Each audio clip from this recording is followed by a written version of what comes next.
좋은 아침입니다. 성도 여러분, 10월 1일 금요일 미래로 떠나는 여행, 여러분의 성경 가이드 정찬수입니다. 오늘 우리가 여행할 성경 말씀은 에스겔 28장부터 30장까지의 말씀입니다. 오늘 우리는 전체가 아닌 마지막 장 30장을 중심으로 말씀을 나누도록 하겠습니다.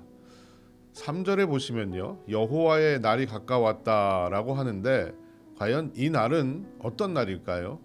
이 날은 하나님이 특별한 일을 행하시는 특별한 기간을 의미합니다. 그런데 오늘 본문 속에 이 날은 하나님이 바벨론을 통해서 애굽을 심판하시는 날에 대한 이야기라고 볼 수가 있는 거죠. 에스겔서에는 총 7번 애굽에 대한 계시가 임했는데 29장부터 32장까지 그 계시의 내용들이 기록되어 있습니다.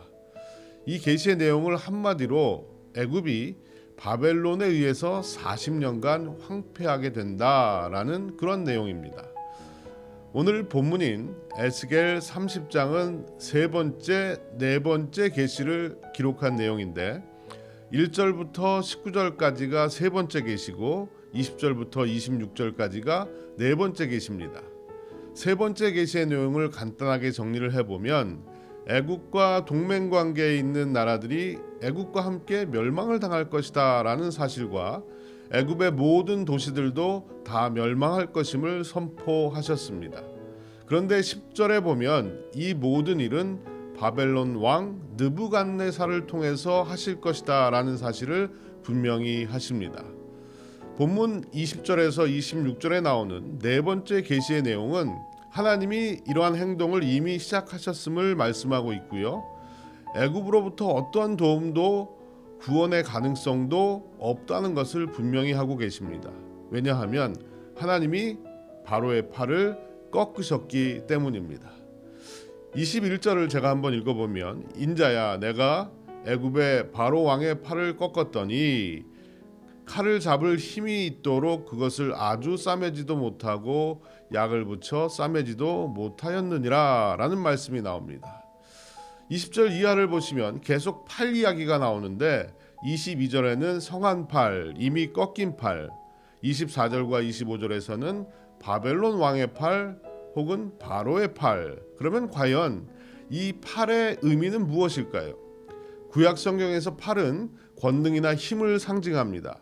바로의 팔이라고 하는 것은 바로의 권력과 힘을 말하는 것인데 하나님이 그 팔을 부러뜨리셨다라고 하는 것은 권력과 힘을 다 꺾어버리셨다라는 겁니다. 철저히 하나님이 무너뜨리셨다라는 말씀이죠. 조그만 가능성마저도 완전히 사라지게 만들었다라고 말씀하신 겁니다. 그렇다면 오늘 우리가 이 하나님의 심판의 계시를 통해서 깨달아야 하는 것이 무엇이겠습니까? 물론 여러 가지가 있겠지만 그 중에 한 가지만 여러분과 나누도록 하겠습니다. 그것은 무엇이냐?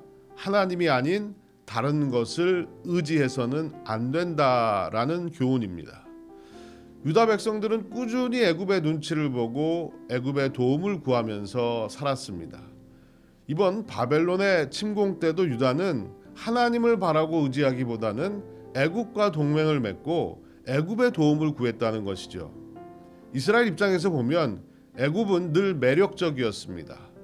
애굽에서 과거에 살았던 조상들을 통해서 애굽에는 고기와 생선과 수박과 부추와 마늘이 풍성한 곳이라는 말을 이미 들었고요.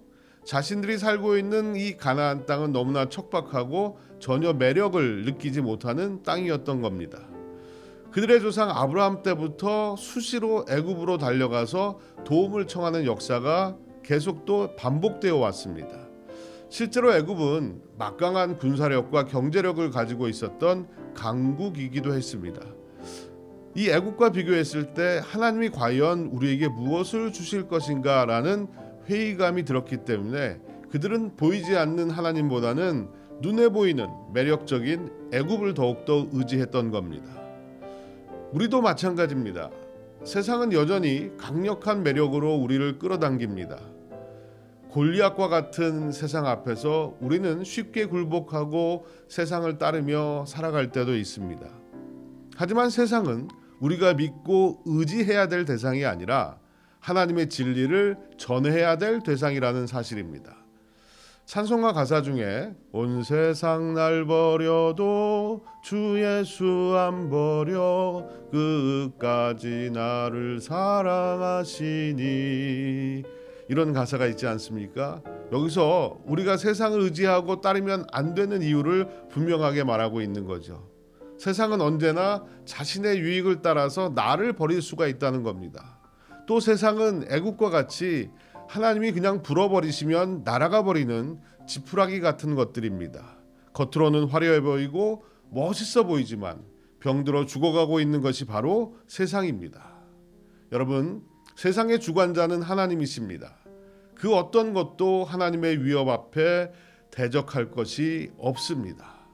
잠시 성공하는 것 같고 잠시 화려함을 자랑한다 해도 죄악이 움직이고 있다면 결국 세상은 망할 것입니다.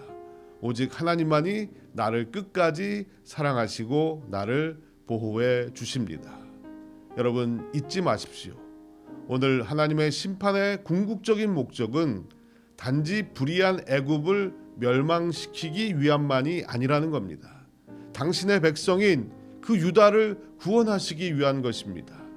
비록 애굽을 의지하고 하나님의 마음을 아프게 했던 유다 백성이지만, 하나님을 떠나서 죄악 가운데서 방황하는 유다 백성들이었지만, 하나님은 세상에서 배신당하고 오갈 곳이 없는, 세상이 더 이상 지켜주지 못하는 그 유다 백성들을 위해서 애굽을 치신 겁니다.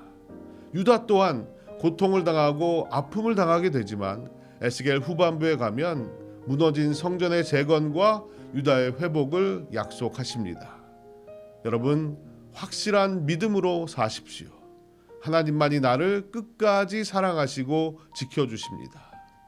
내 눈앞의 유익과 눈앞의 어려움 때문에 흔들리지 마시기 바랍니다. 제가 가끔 어린아이들에게 이런 제안을 할 때가 있습니다. 사탕이나 과자를 막 흔들어 보이면서 아저씨 집에 가서 같이 살면 이 과자와 사탕을 매일마다 먹을 수 있다고 장난삼아 아이들에게 이렇게 유혹을 하면 어떤 아이들은요, 이 유혹에 넘어오는 경우도 있습니다. 엄마 아빠를 버리고 저를 따라오겠다고 하는 아이들이 있었어요. 근데 또 어떤 아이들은요, 끝까지 엄마 아빠를 떠나지 않겠다라고 합니다. 여러분, 어떤 선택이 정말 바른 선택이라고 여겨지십니까? 사실 잠시 나를 달콤하게 해주는 그 사탕은 아무것도 아닙니다. 세상 그 누구보다 나를 사랑해주고 보호해줄 사람은 바로 부모님밖에는 없습니다.